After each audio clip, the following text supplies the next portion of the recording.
Yeah. Because Morning, everyone. Good morning, Rabbi. Rabbi. Good morning. Okay, so this is the story. We've got these cases in the Gemara here about types of bread that aren't really bread, but they maybe could be considered bread.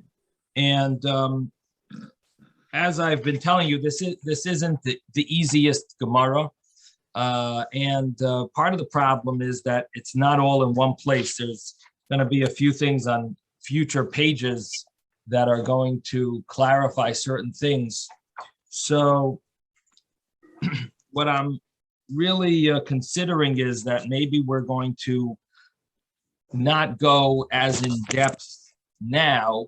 We'll wait till we see the other future pieces of the puzzle, and then we'll be able to look back and connect everything. So let's just go over at least what we learned yesterday. Yesterday, we started the new piece of Gemara about Troiknin. And Troiknin, it's a little unclear in the Gemara because there's two versions of the Gemara. Either Troiknin is a argument, it's either an argument if it's chayev or putter in separating challah. Now, keep in mind, if you have to separate challah, does imply that it's considered like a bread, and that might have an impact on the bracha. So the Gemara is discussing first the laws of challah, and then it mentions afterwards about the law of which bracha to recite, at least on this kuva diara, which is Triton. So Triton, the Gemara says, is either a machloikis, what if you're chayev and challah, if you have to separate challah from the dough, or according to one version of the Gemara, it's definitely chayev in challah. And then the Gemara says, what is it? And the Gemara answered, it's called kuba diara. And it's some type of a batter that is baked into a bread. So it's a loose batter, but it ends up being baked and turns into a bread. I guess it somehow hardens, enough to be considered like a bread, at least in its final stage. So it's not the typical bread, because typical bread would be a thicker dough, not a batter, but it ends up the way, ultimately after it's baked in something like the bottom of the oven, and it's in a cavity there. There's like a cavity that can hold it together, so it makes it look like a bread, at least in its final stage. Now, this would be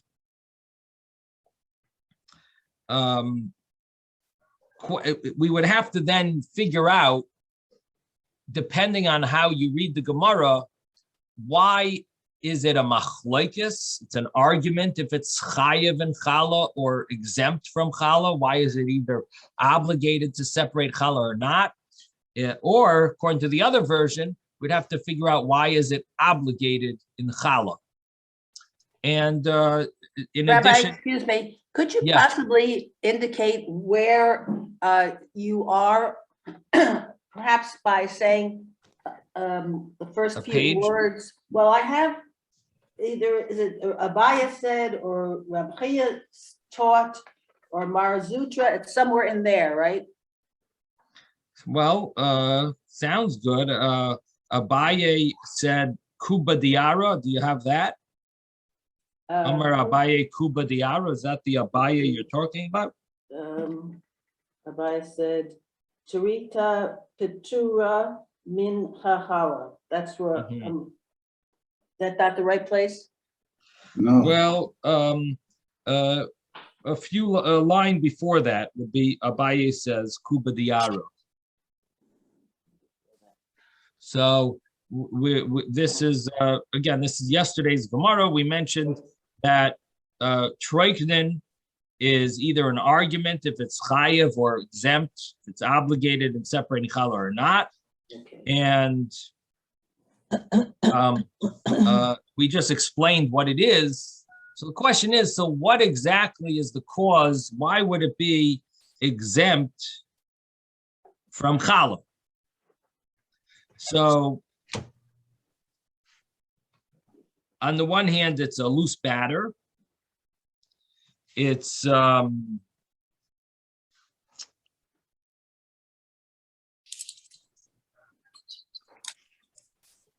not maybe called bread.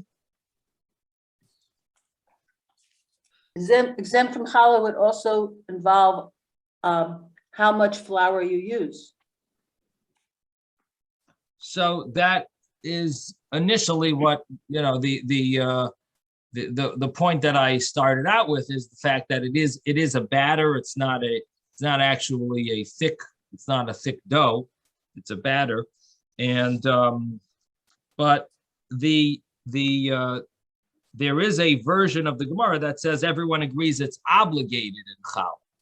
So the version that holds it's obligated in challah, well, I guess logically it turns into a bread. So it looks like a bread in the end. The end result is that it's like a bread, and that would be a reason to say that it's obligated in challah.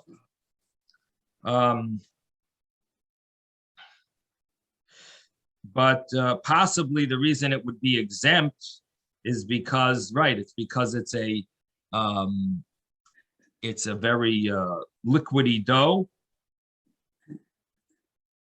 or people don't normally eat it as a meal. So these are some of the thoughts that, you know, that are involved in this in the view that it would be exempt.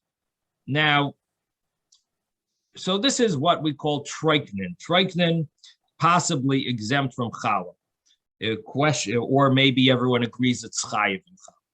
Now, the Gemara later is going to tell us what the bracha is on this troiknin. So we're going to get to it in a minute. We said it. We mentioned it yesterday. So, but before we do tell you the bracha on troiknin, we jump to another case called trisa. And trisa, the Gemara says there are three options what it might be. Trisa, the first understanding is, well, the Gemara says trisa is exempt from challah. This is Abaye says this. Trisa is exempt. And what is trisa? So the first opinion is it's a heated up batter. It sounds similar maybe to a pancake or a waffle. It's a liquidy batter that is poured on the stove top, and it just you know, it sort of like is spread out and becomes like a thin dough. So it's a thin bat, a very thin pancake. I think that's a Belgian waffle. The Belgian or similar to a waffle. It's very thin. Yeah. Now, the regular waffle is in a container and it has the holes in it, the indentations. Okay. All right. I'm not so familiar with the different types of waffles, but now some say that it's a whole different category. It's a whole different story. We're not talking about this thin type of a Crepe. Crepe, if you want to call it, or I think it's more like a pancake. But the other opinion is it's nahama de hindika, that it's bread from Hoidu. Hoidu either means Ethiopia or India. And it's bread, which we said is placed on a spit, and it goes, it's like a rotisserie, and they paint it with oil and then let it heat up and fry, and paint it a little more oil, and continuously, and somehow it goes around and around, and gets nice and oily, flour, doughy mixture, and I guess it tastes good. So it's called Nahama de Hindika. Now, again, we're talking about Trisa here. We're trying to figure out what Trisa is, and we're saying it is exempt from Challah. And the reason why it would be exempt is because it's not meant to be like a meal. It's not meant to eat it like a meal. Now,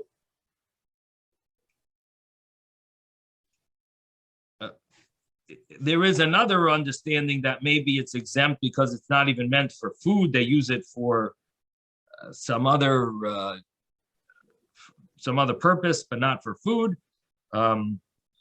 And that would also be a reason to be exempt from separating challah. Obviously, this specific person ends up eating it. The Gemara later asks, what's the bracha on it? But that's if he ends up deciding to eat it.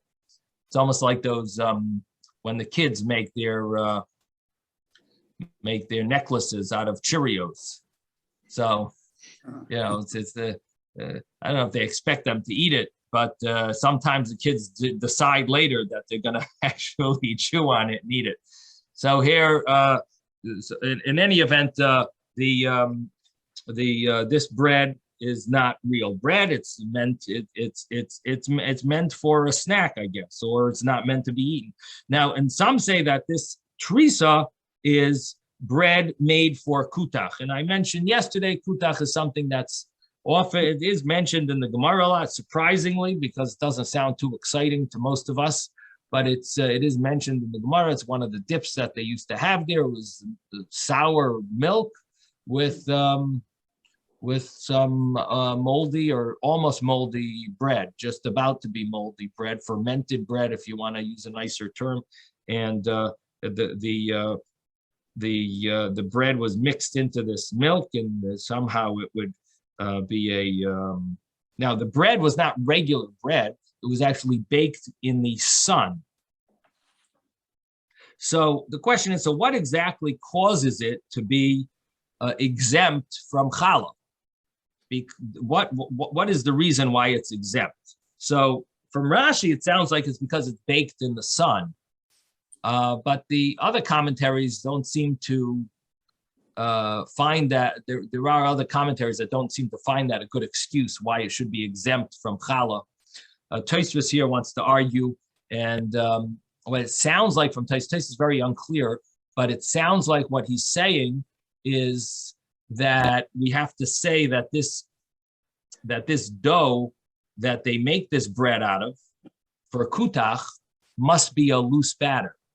So because it starts off being a loose batter and its final product is not bread, but it's to be eaten in this dip. It's to be mixed into some dip, and so ultimately it's not a bread. Starts off and ends. The beginning product is not a real dough. It's loose. The end product is also not a regular bread. It's put into this kutach. So ultimately, it's not going to be chayiv and challah. According to Rashi, they say the reason it's not chayiv and challah is because the way he understands it, the way he learns, it could even be a thick dough.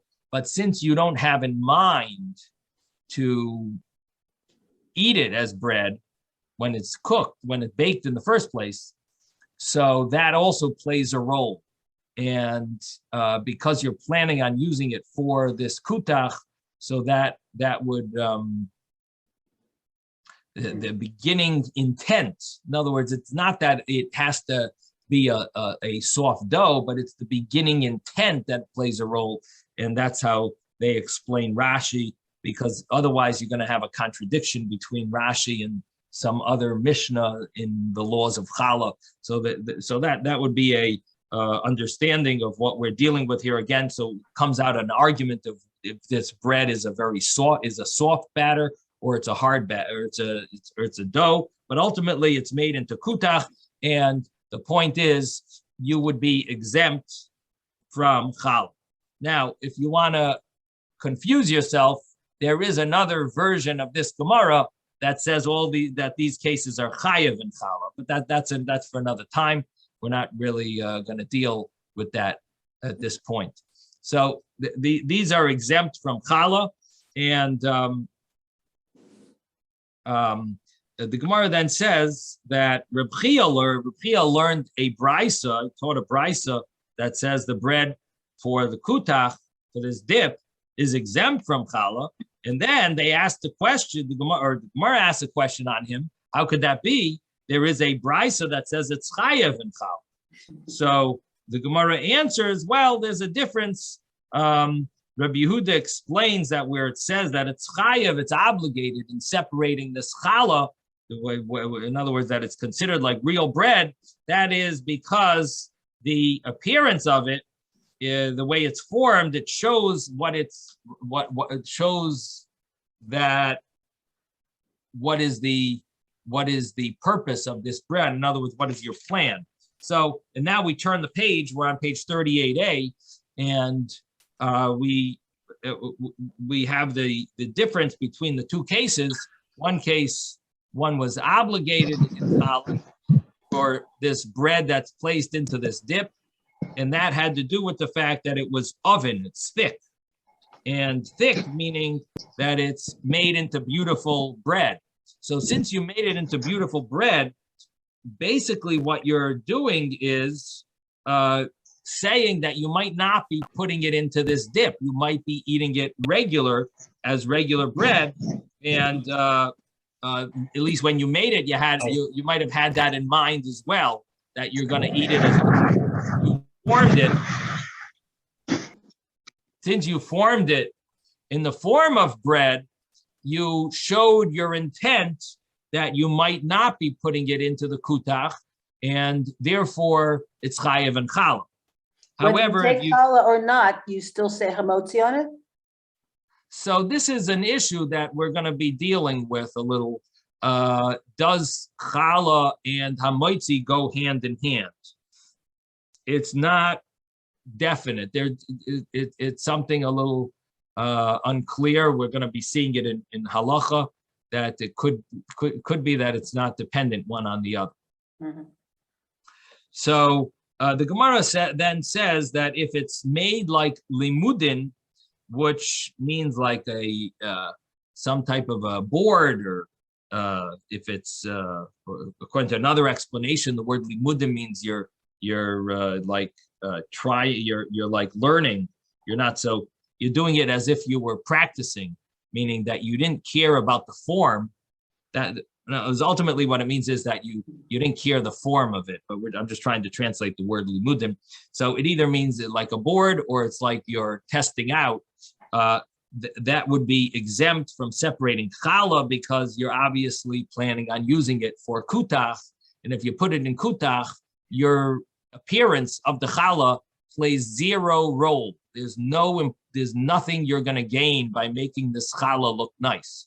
So if you made the challah look nice, you made this roll, however, this kutach bread look nice, then that would be that would imply that you're planning on eating it as bread, and that would make it into, that would be cause it to be obligated possibly in separating challah. But if you made it into unformed, you didn't form it properly, it would end up being exempt from challah, because it's obviously just going to be thrown into this kutach and mixed and used as a dip.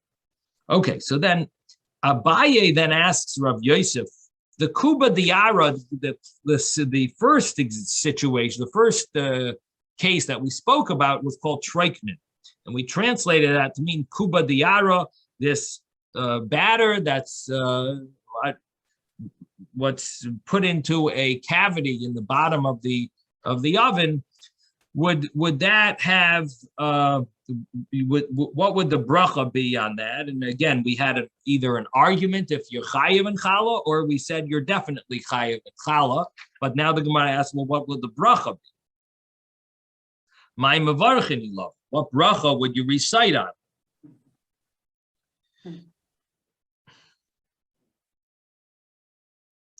So the Gemara says he told him that you think it's bread. and it should be amoitzi. Ah, guvla bialma. It's just a batter of flour and water, not bread. It's a dough, but it's not a bread. So what would the bracha be? The bracha would be mezainos. So according to this, what we said earlier, let's say, at least according to the opinion that it's chayiv and challah, if you learn that version, that it's definitely chayiv and challah, or if you learn the version that it's an argument if it's chayiv and challah, and according to the view that it's chayiv, that's obligated in separating challah, so comes out that you have a difference here between the fact that it's obligated to separate challah and the bracha. He's saying the bracha would be mezainos and that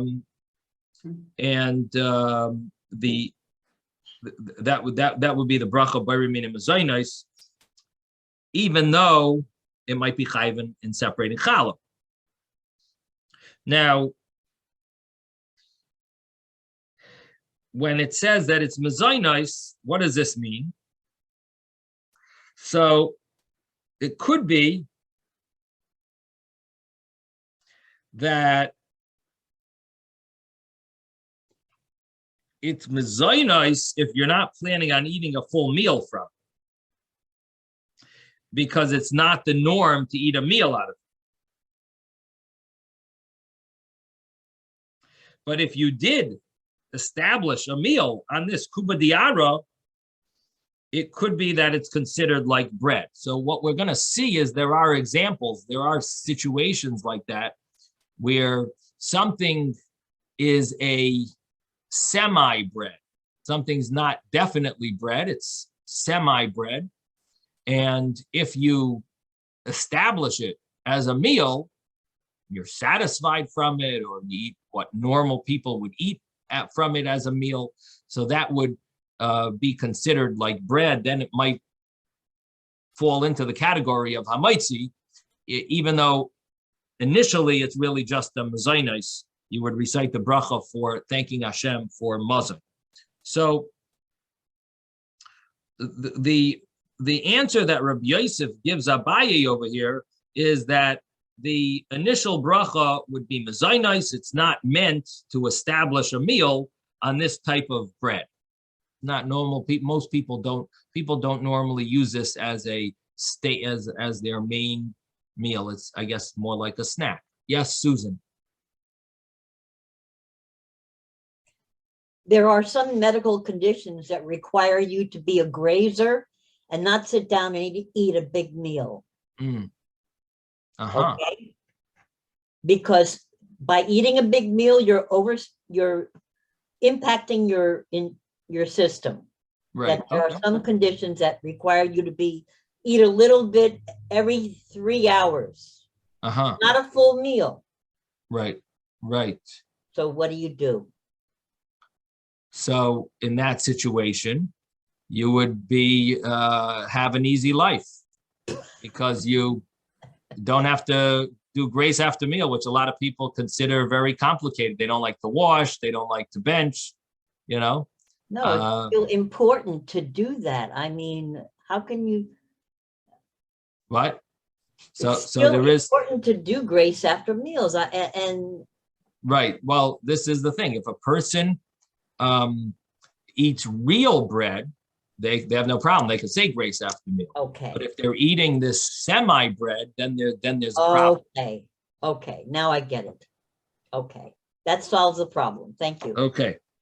So left behind the whole question of separating challah or not, that's like, we've now moved on past that issue, right? Old news. Old news, okay. It's okay, don't worry, we'll get back to it. Okay. So the bracha is mezainos according to Rabbi Yosef. Now, Mar Zutra, he established a meal on this kuba diara. So now this knocks off what we just said, that the bracha mezainos it's unclear, at least at this stage, what bracha does that mean? It's always mezainis or not, or is it only if you don't make a meal out of it? But if you do make a meal, maybe it'll be hamaitzi. And now, right away, we see Mar Zutra. He was kavei suda. He made a meal out of this kuba diara, which we call troiknin. And what did he do?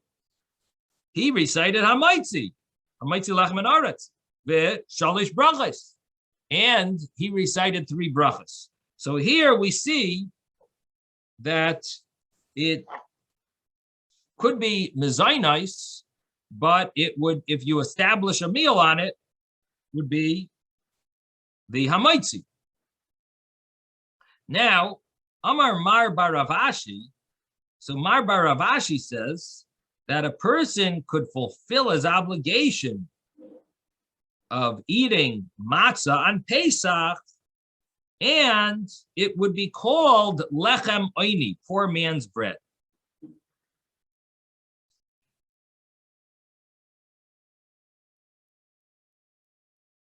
Now, the question is how to understand this statement. So, Marbaravashi, so let's get the name straight. So we have Abaye asking Rabbi Yosef, what is the bracha on Kuba Diara? Rabbi Yosef says mezainos. Mar Zutra then says that Mar Zutra, what did he do? He established a meal on this trikman, Kuba Diara, and he recited hamaitzi and the grace after meal. And then Marbaravashi says that you can even fulfill your obligation of matzah with this type of trikman, this type of food item, and it's considered lechem oini. It could be considered poor man's bread, even though it's not the normal way of eating a meal out of. It's considered, regarding matzah, it could be considered like matzah, and considered like you could fulfill your obligation of eating matzah on Pesach. Now,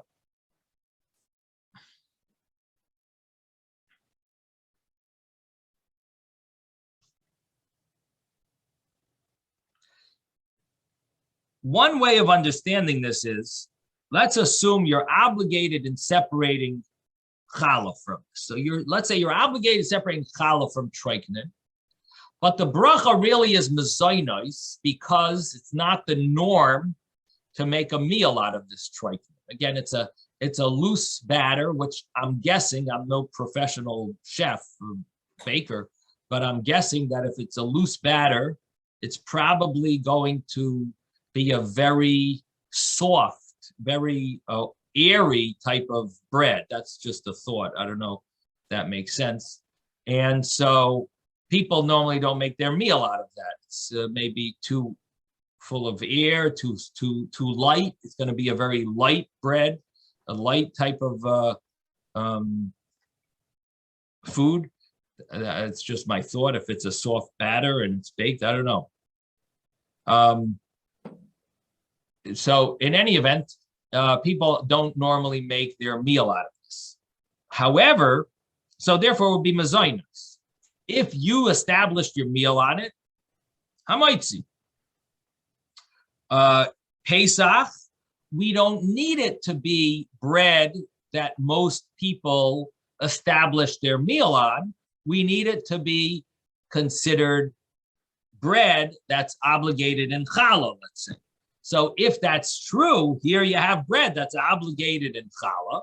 Most people don't make their meal on it, but if you did, you could you could have it. It's considered bread. In other words, you have to separate challah, so it could be considered bread that you could fulfill the obligation of matzah on Pesach.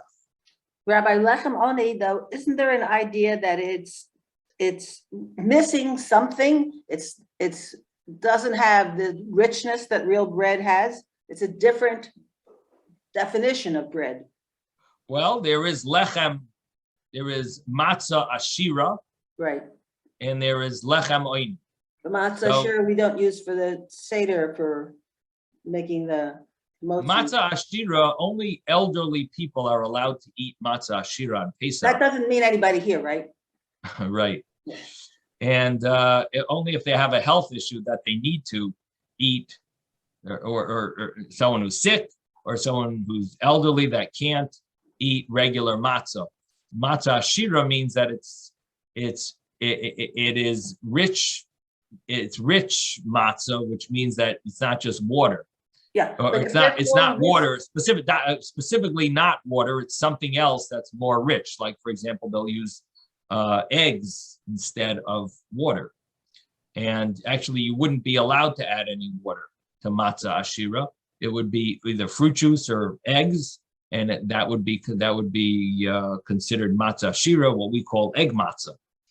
But lechem oini is the opposite of it. It's poor man's bread, and it's water and flour.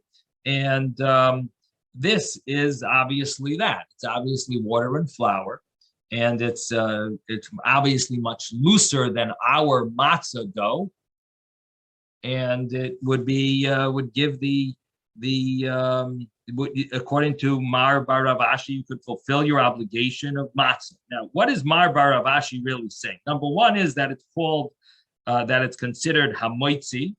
According to one opinion here, he's arguing on the previous view, and he's saying that maybe it's always considered hamoitzi.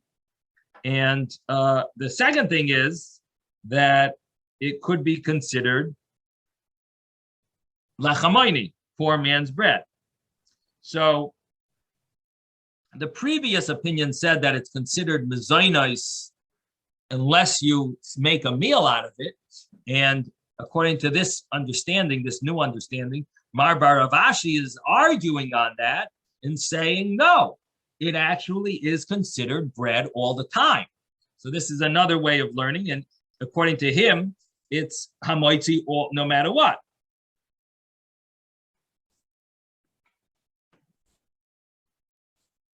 If I could say something about what you said earlier about people not making a meal on it or making a meal on it. So if anybody here eats burritos, a burrito is a kind of like a thin pancake. It's a tortilla thin pancake. You fill it with stuff, and that is a meal. People eat that as their main course. Burritos. Now, how is it made? It's made with flour and water and sometimes other ingredients on a grill, similar to a pancake, but the pancake would be sweeter and a burrito wouldn't have the sweetening in it. So you're Very telling me much like it's what fried? you're talking about here. Pardon Wait, me? are you telling me it's fried? It's in a sense baked on the grill. It's not fried. You don't put it in a frying So pan. you think it's baked like a matzah? You don't put it in an oven. It's not in an enclosed heating element. It's on a grill, which could be on a fire. Are you sure it's not boiled? No, it's not boiled. I was under the impression that the tortillas, the wheat tortillas, may be boiled first, and then when you go to the restaurant, the Mexican restaurant, they actually heat it up sometimes, but it's initially boiled. But you're telling me that, or I don't know if this is the same thing. Is your burrito the same thing as a wheat tortilla? Is that the same thing? Well, it's, yes. As Uh-huh. far as I know, not boiled, but I will look into it and get back to you. Okay. Thank you. Yeah, let's find out about that.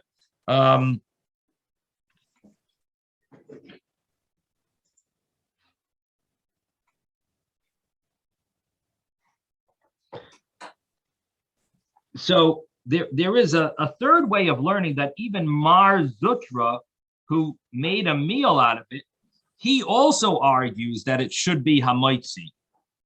And even though Reb Yosef said it's mezainos, but really Mar Zutra made a meal out of it. That proves that it's used to make a meal out of it. Therefore, it's hamoitzi. So that's another way of learning this Gemara. So what we have here is we have the law of Trikman, and we have about regarding challah, which is a little unclear. It's either definitely chayiv and challah, or it's an argument if it's chayiv and challah. And then we spoke about Teresa, and Teresa, which was three different types of three options of what Teresa was, and the simple reading of the Gemara is that all three are exempt from challah. The question is what it is, but it's basically going to be exempt from challah. And we had these few different options what it is. There is one other version of the Gemara that actually has in it Teresa is chayev in challah. According to that, there's a whole different wording. The Gemara is worded differently, and we'd have to go through Rabbeinu Yoina for that. But we are going to continue here with the next Gemara of Duvsha de Tamri. So let's Rabbi, one more question. Yes. If you chayav bechallah, that's only if it's dough, isn't it? That's why the liquid stuff you're not chayav bechallah. So the Mishnah in challah mentions that tchilasai sufkanin and saifai isa is chayev and challah, which means actually you could see it if you want. On the side, you can see this Mishnah. It's in Taisvis. Yeah. If you look on the bottom Taisvis, maybe the fifth line of the bottom Taisvis, lechem. Do you see that? So he brings up Mishnah in the first parak of challah. You see the first word on line challah? I'll find it. It says kol shetchilasei isa v'soifei sufkanin chayovin b'challah. Anything that starts off as a dough, like you're saying. Yeah. So even though in the end it ends up being spongy, but if it starts off as dough, it's going to be obligated in challah. But the other case also works. Anything that starts off as more spongy, like the sofo isa, the sofo isa is also chayav nami b'chal. Yeah, is also chayav and challah. So it doesn't necessarily have to be only a thick dough to be chayav and challah. Yeah, as long as it's going to end up being like a bread, like a. I'm used to seeing a piece of the dough pulled off and saying that's challah. Right. Also, sometimes you take challah with a bracha, and sometimes you take challah without a bracha. Right. That's also true. That's true. Depends on the size. Mm-hmm. On the size. But here we're talking about the quality. The even if it's soft, if it's going to end up as something hard, you would separate challah. Okay. So back to the back to the Gemara. So we're now on page 38a, and we're gonna start with the Omar Marbaravashi. And the Omar Marbaravashi is 8 lines down from the top of the page. Starts with the Omar. The Omar 38a, 8 lines down from the top. The Omar Marbaravashi says, Hi Duvsha de Tamri, this honey that comes from Tamarim, from dates. Now this is Tu B'Shvat today, so we're gonna learn a little about dates. It's the Rosh Hashanah for trees. So the honey that comes from dates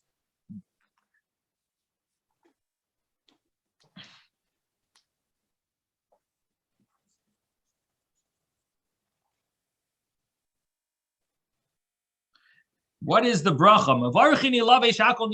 You recite on it the bracha of shahak. That's the bracha, the honey that comes out of the dates, even if it comes on its own out of the dates.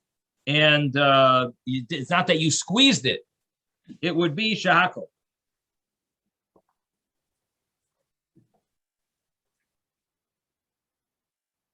But are you collecting that honey and eating it, or what are they talking about? You could lick it off the counter, however you want. How about licking it off the date? If you're just eating the honey, mevarchen alav shakol niyavidvara. You recite shahak. Okay.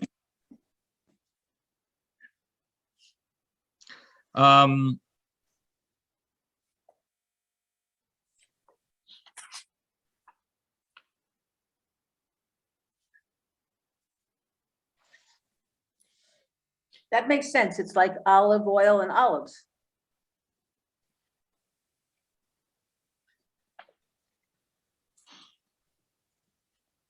And what's the law with olive oil? Well, if you're eating olive oil, it's a shahakol, right? Nope. Olive oil by itself? You came a little late. I guess so. We learned about olive oil. Oh, okay. Olive is one of the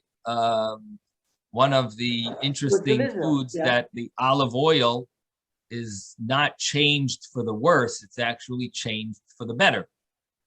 Olive oil is worth more than olives, and it actually retains the bracha. The only problem is, how do you eat olive oil that wouldn't be considered exempt from a bracha because it's dangerous or it's not edible. So but the Gemara has an example where you eat olive oil if you mix it into some other type of food, and the olive oil is the main intent, or it's the majority, or that's your main goal. So in such a case, you would recite the bracha on olive oil, boirei pri ha'etz. You would recite that bracha. Now,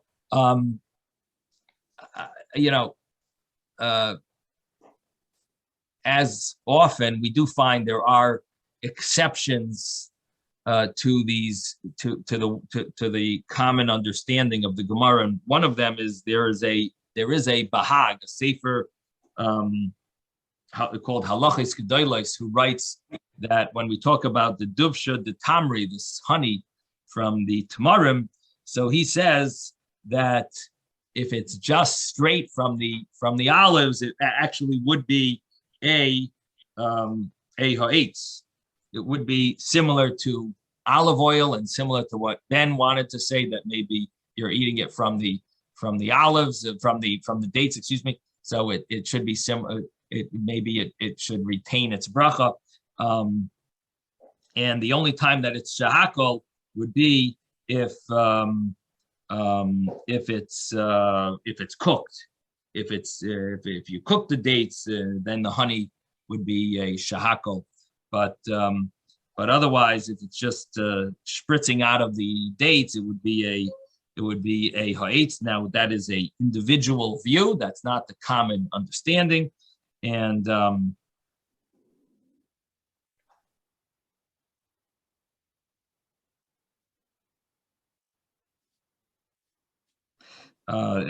not the common understanding. Okay, now Orange to orange juice?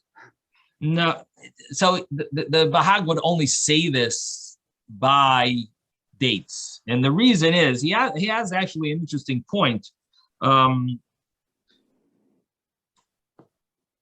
If you read the pasuk, the verse that talks about the 7 species that Israel is blessed with, what does it say about dates there? It says, Eretz Zobas Cholov Udvash, a land that flows with Milk and honey. Eretz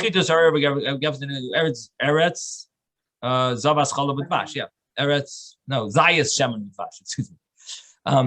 Eretz Zayas Shemen. It's a different pasuk that says Zobas Cholov Udvash. So Eretz Zayas Shemen Udvash, a land of olive oil, and doesn't say dates. It says honey. Mm-hmm. So because of that, he holds that based on that verse, it would give it the bracha. The honey is the main part of the fruit of the date. So based on that, the honey would have the bracha ha'etz. Again, we're talking about an individual view. This is not the main view. I'm just throwing to you that it's important for you to know the the other side of the coin. I don't want to just give you the main views here. I want to let you see the whole picture. So that is the other, it's a side view. It's based on the verse, but he wouldn't say that about other fruits. He would only say that about the dates. Okay, so yeah, Susan, you have a question? I think it's strange that the translation is date honey and not date sugar. Honey to me means from bees. That the translation is peculiar. That it's honey. It's right. Honey. It's I find that very strange.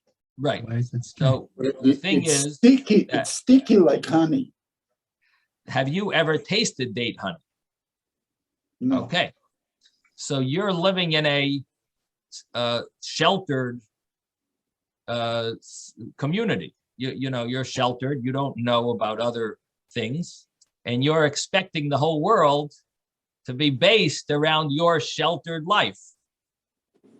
Well, guess what? There's a whole world out there, and date honey might actually taste better than regular honey. Now, I'm also sheltered. I don't know what date honey tastes like, but When I go to the I'm not kosher store, I'm promoting- gonna go buy some date honey. Me too. But I'm not telling you that honey has to be bee honey and not date honey. I'm not announcing that. Date honey is like a dark brown syrup, thick syrup. Is it? It tastes good? delicious. Uh-huh. Tastes delicious. Very different from honey. It's more like molasses, sort of a slight molasses taste. Right, darker and thicker. Yeah. So thank you, Abraham. Okay. So I guess that's it. We have to start learning about other things, not limiting ourselves to our sheltered, Publix lifestyle, just whatever they sell there in Publix, you know. So so the Gemara continues and says that the bracha on date honey is shahakol niya bidvarim. The bracha is shahakol. My timer, what is the reason? The Gemara answers that the reason why date honey would be shahakol is zeya bi'alma. It is just sweat alone. It is I don't know how the English translates it. Zeya, like Moisture. moisture. It's Yeah, just right. moisture. Moisture. It's just moisture. It's not the actual fruit. Yeah. It's not considered the fruit itself. And come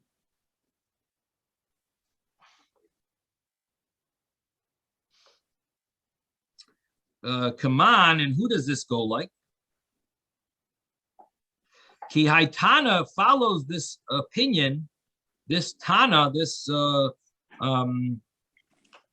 of a Mishnah, Ditnan, that we learned in a Mishnah, Dvash Tamarim, the honey from dates, the Yayin Tapuchim, in wine from apples, the Chaimetz Sifvanios, in vinegar from the grapes that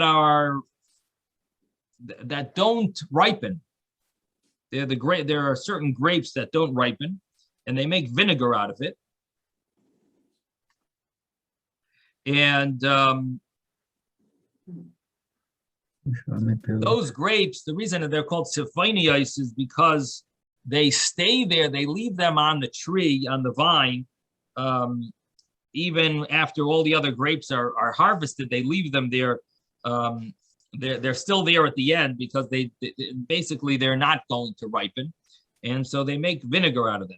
So these three foods: honey, date honey, wine from apples, apple wine, and this vinegar made from these grapes that are not going to ripen, usha'ar me peiros, and other types of fruit juices, besides for olive oil and regular wine, other types of fruit juices.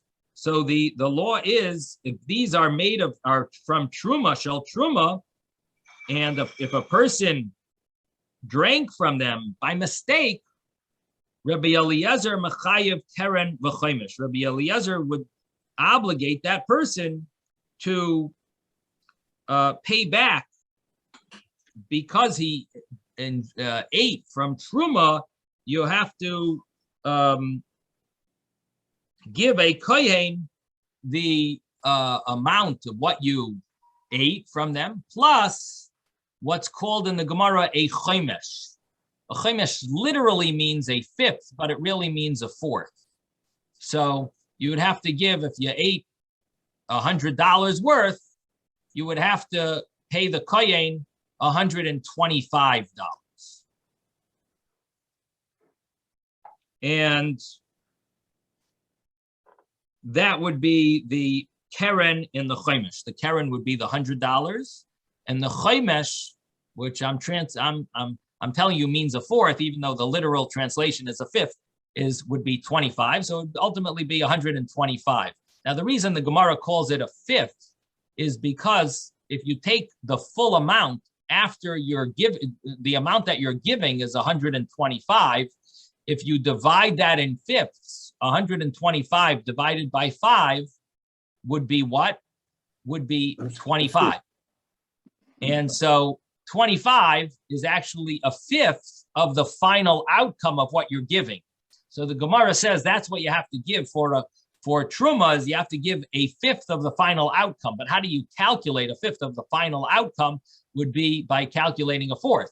If you take a fourth of 100, because you stole 100, you took 100 of Truma, which you shouldn't have benefited from. Of course, you did it by mistake.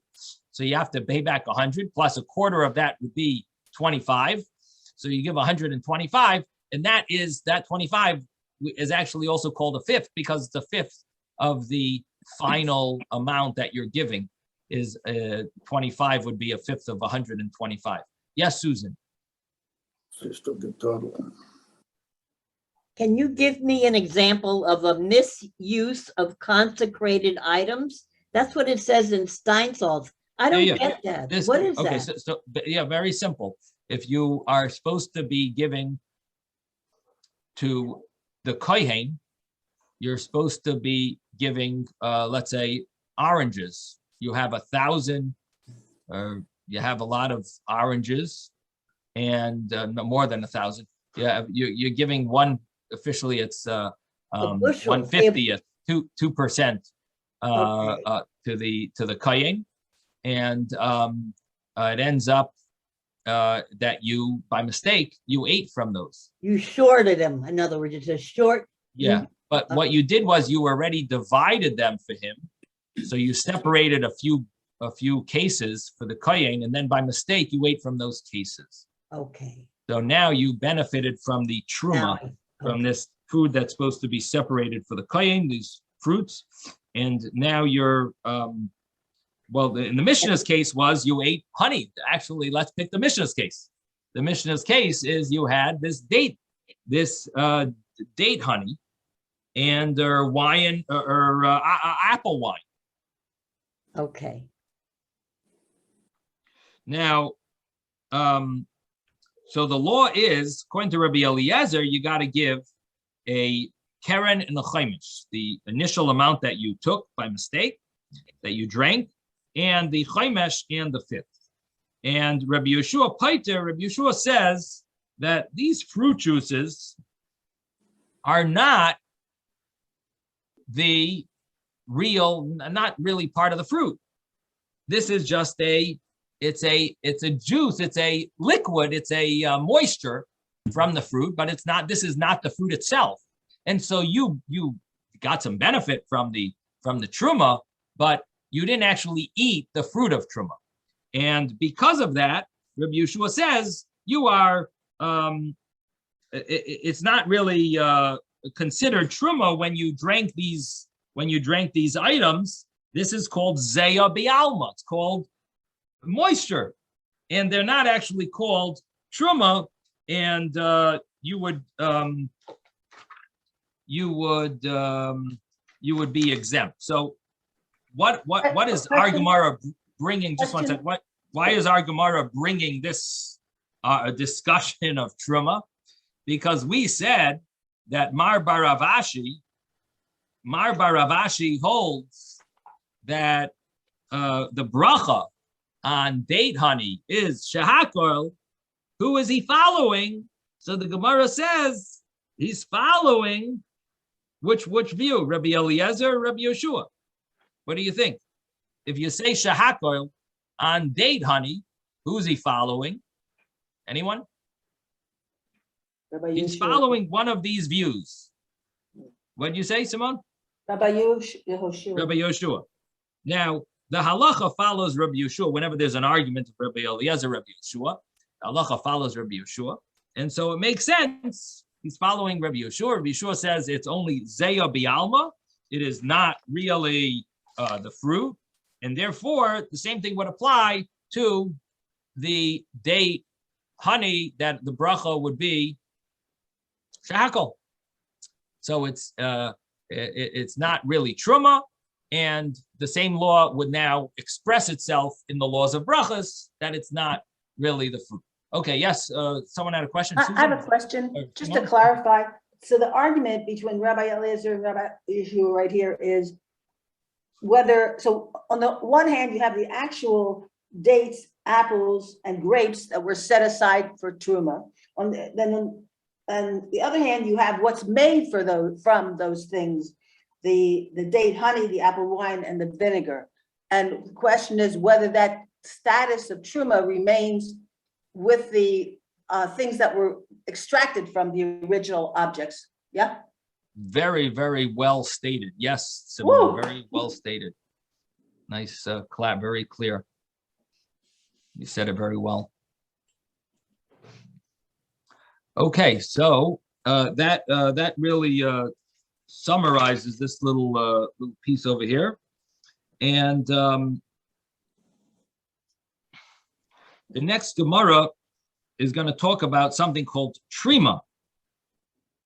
And Trima, the translation of Trima is something that's crushed, and it's not it's broken into pieces, but it's not totally crushed. And the question is, what would the bracha be? So let's just begin it. We're not going to get through the whole thing. Amar le'ahum Rabbanan l'Rava. One of the rabbis asked Rava, Trima mahu. What is the bracha on Trima? And the understanding is that if something was totally broken into crushed, the bracha would be shehakol. But if it's not totally crushed, the Gemara is asking, what would the bracha be? So Loi hava adaite de Rava, my kamar. Rava didn't know what Trima is. I'm translating for you what Trima is, but he said the word Trima, and Rava didn't know what is Trima. So Yosef Ravina Kamei de Rava. Ravina was in front of Rava. He was sitting there, Amar Lei, and he said to Ravina asked the student or the rabbi who was asking Rava what the bracha is. So this Ravina asked this person who was at the questioner. He said, "Deshum shemi ka'amrit or dekortami? Are you talking about sesame seed trima, or are you talking about kortami truma, which kortami is called charkom?" And I think, I'm not sure what charkom is. Maybe the English Gemaras give you like a little research on what charkom is. Is it safflower? Yeah. It says safflower. Safflower, right. Safflower. So is it sesame or safflower? Right. And that's what he at ka'amrit. Which one? The shumshami ka'amrit, or the kortami ka'amrit, or the purtzani ka'amrit? Or are you talking about grapes that grape pits? that are crushed. Grape porcini are the Pits. the crushing of grapes to put to make the wine from. They make like they soak that in wine. So it's the grape pits, and I'm not sure if it includes the skins as well, but it's the grape pieces. So which one are you talking about? So in the meantime, Rava now understood what Trima is, but we're going to continue Mitzvah Hashem tomorrow. We'll see you later, Mitzvah Hashem. Zai gesund, everyone. Thank you, Rabbi. Great Stay day. safe, Thank everyone. you, Rabbi. Thank you, Thank Rabbi. you, Rabbi.